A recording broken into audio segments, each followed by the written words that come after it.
The agricultural revolution was less spectacular, but then you could not have had an industrial revolution without it. In the age of industrialization, the greatest industry was still agriculture. And agriculture was revolutionized so that eventually fewer men and women were able to feed a lot more people. In 1800, 3/4 of the population of Europe were engaged in growing food. More than 3/4 of the food of ordinary people consisted of potatoes and bread.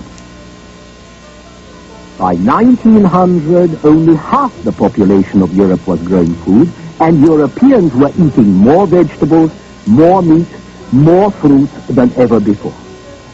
But it was a long haul.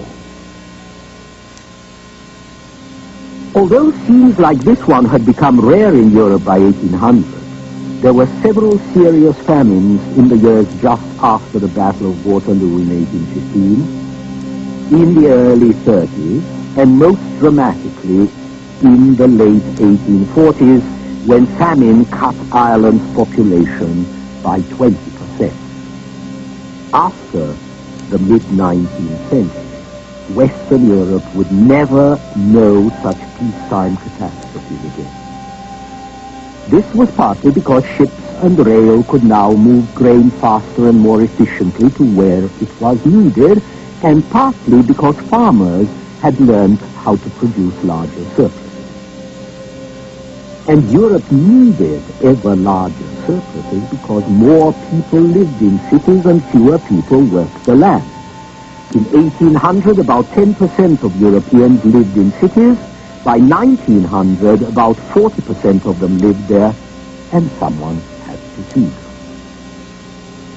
Some of the surplus food came from outside Europe, from North America, from South America, from Australia, which, remember, were still, in terms of economics and population, extensions of Europe.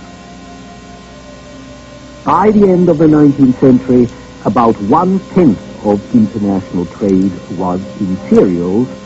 King corn was overtaking King cotton.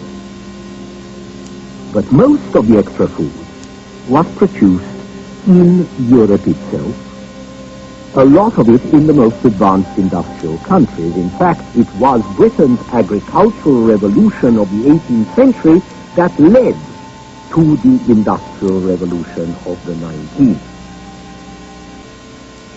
This was achieved by putting more land under the plow, by rationalizing production, by using better crop rotation, by using more fertilizer, and by using better tools. First, the scythe instead of the sickle.